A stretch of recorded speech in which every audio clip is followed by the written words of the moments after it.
اعوذ باللہ من الشیطان الرجیم بسم اللہ الرحمن الرحیم رب اشرح لی صدری ویسر لی امری واحلل عقدۃ من لسانی یفقہوا قولی ربی یسر ولا تعسر وتمم بالخیر اللہم ربنا الہمنا رشدنا واعذنا من شرور انفسنا اللہم ارنا الحق حقا وارزقنا اتباعہ وارنا الباطل باطلا وارزقنا اجتنابہ آمین یا رب العالمین۔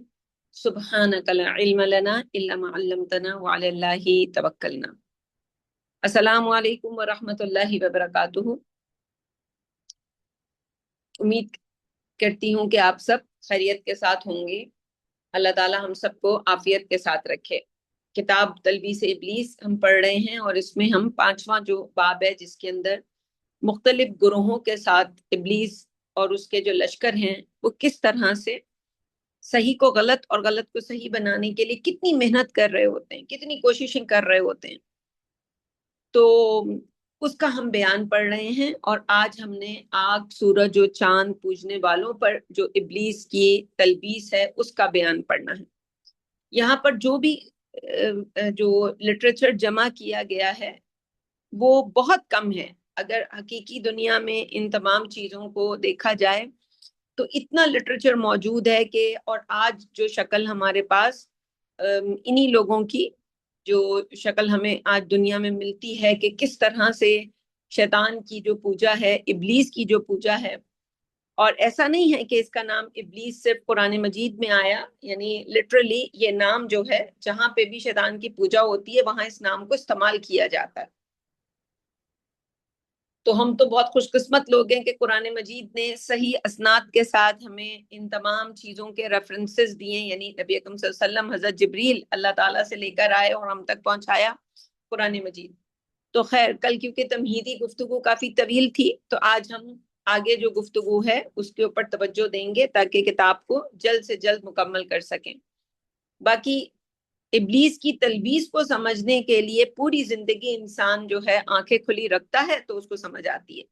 اگر آپ غور کریں تو درس کے شروع میں ایک دعا ہے جو میں پڑھتی ہوں، وہ دعا بھی اصل میں اسی مقصد کے لیے کہ الہمنا رشدنا واعذنا من شرور انفسنا اللہم ارنا الحق حقا وارزقنا اتباعہ، کہ اللہ حق کو حق ہی بنا کر تو مجھے دکھا، ارینا، اور پھر صرف یہ نہ ہو کہ حق معلوم ہو ہمیں، حق کی پہچان ہو جائے ہمیں، بلکہ اس کی اتباع بھی کریں۔ اور اسی طرح وَأَرِنَا الْبَاطِلَ بَاطِلًا وَارْزُقْنَا اجْتِنَابَهُ، اور باطل کو کے اوپر جو پردے ہیں اسے ہٹا دے تاکہ ہم باطل کو پہچان سکیں، اور پھر ہمیں اس بات کی توفیق دے کہ ہم اس سے اجتناب کر سکیں، اس سے دوری اختیار کر سکیں۔ انسان کو پتہ ہوتا ہے کہ یہ چیز صحیح ہے، یہ چیز غلط ہے، مگر شیطان جو ہے اس کو اس طرح سے، اس کے جو مختلف اسحار ہوتے ہیں، سحور کی مختلف قسمیں ہیں، ان میں سے کچھ قسمیں ایسی ہوتی ہیں جس میں شیاطین انسان کے اوپر لیزینس، ایک کاہلی، سستی کا جادو کرتے ہیں۔ بہت سی قسمیں ایسی ہوتی ہیں کہ جن کے اندر، یعنی وہ جو ہر وقت ہم پہ پھونکے مارتے رہتے ہیں، ہمارے خون میں جو ہے وہ خون کی طرح ہمارے جسم میں گردش کرتے ہیں، اور وہ ہر طرح کی جو سمجھ لیں کہ جذبات ہیں ہمارے اندر پیدا کرتے ہیں، ان جذبات تک ہمیں لے کر جاتے ہیں۔ تو یہ تمام چیزیں انسان کو صرف اللہ تعالیٰ ہی ان چیزوں سے بچا سکتا ہے۔ اس لیے جب بھی ہم درس شروع کریں تو بھی اللہ سے دعا کریں، صبح شام اللہ سے پناہ مانگتے رہیں۔ ہر چیز جو دل میں آئے، جو خواب میں آئے، جو آنکھوں کے سامنے آئے، کسی بھی طرح کا ارینا ہر طرح کے دیکھنے کو کے لیے استعمال ہوتا ہے۔ تو رؤیا بھی ہو سکتا ہے، اور جو ہے یہ بیسیکلی یہ کوئی ظاہری آنکھوں سے دیکھنا بھی ہے، جیسے انظرنا ہوتا ہے، نظر سے جو دیکھنا ہوتا ہے وہ بھی ہو سکتا ہے، اور ایک ہوتا ہے انسان کی عقل کی آنکھ سے دیکھنا۔ تو وہ والا دیکھنا بھی ہو سکتا ہے کہ بعض اوقات انسان کی آنکھ تو نہیں دیکھتی لیکن اللہ تعالیٰ اس کو ایک خاص نظر دیتا ہے کہ وہ اس نظر سے دیکھتا ہے۔ اور بعض اوقات کچھ ایسے پردے ہوتے ہیں کہ جن پردوں کے پیچھے جو کچھ ہوتا ہے اللہ تعالیٰ خواب میں دکھا دیتا ہے۔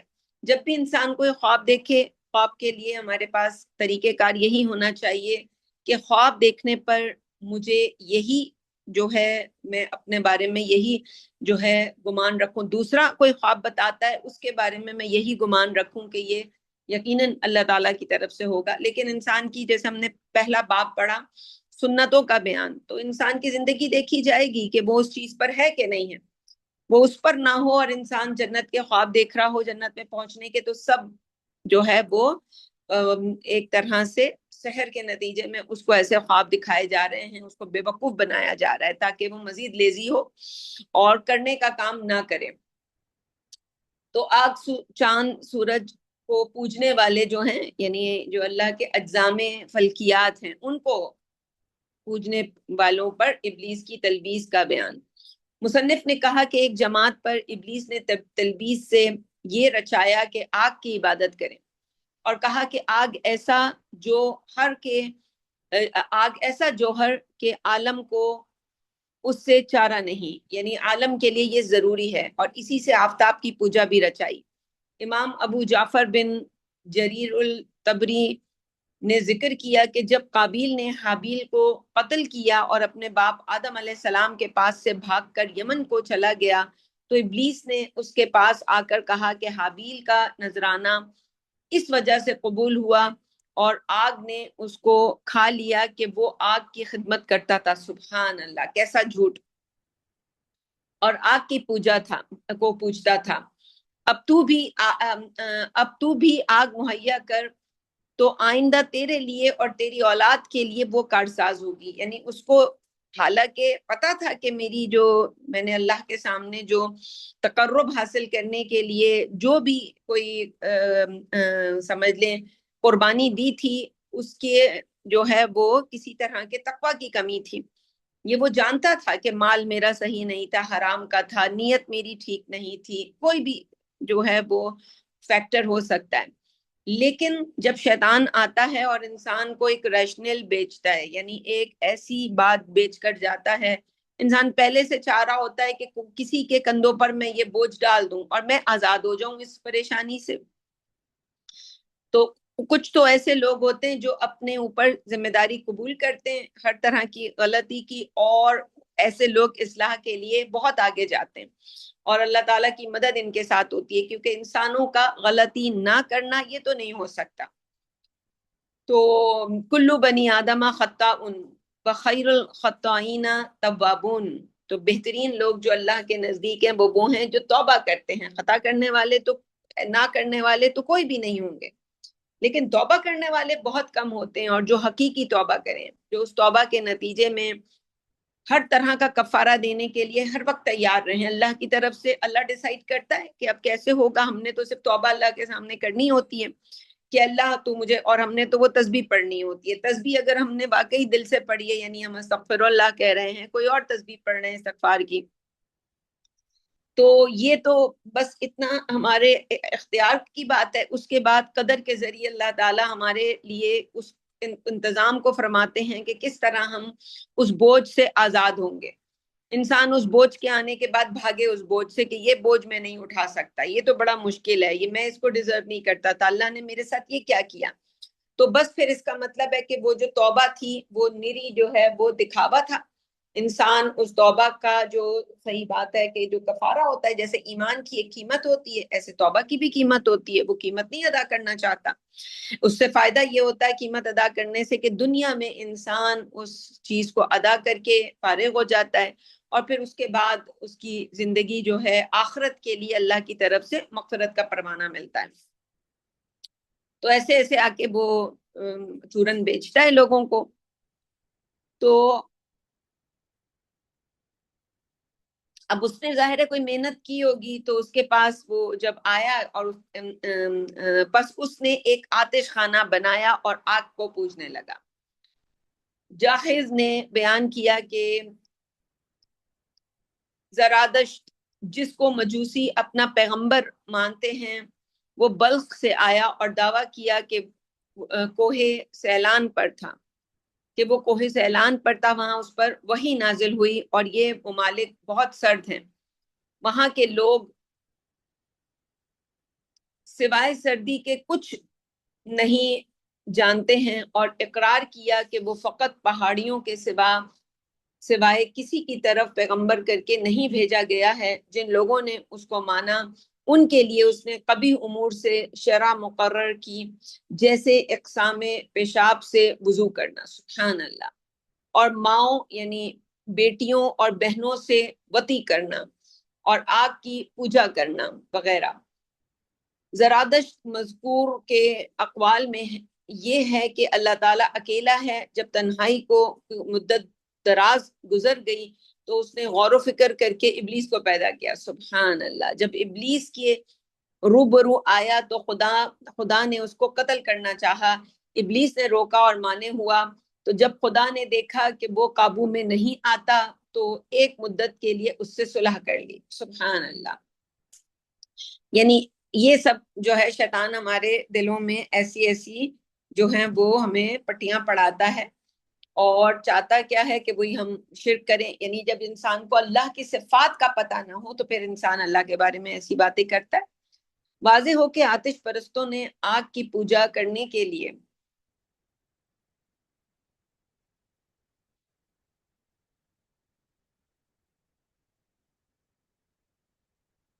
بہت آتش خانے بنائے۔ چنانچہ سب سے اول افریدون نے آگ کی پوجا کے لیے ترسوس میں آتش خانہ بنایا، اور دوسرا بخارا میں بنایا، اور برہمن نے سیستان میں بنایا، اور ابو قباز نے نواح بخارا میں بنایا۔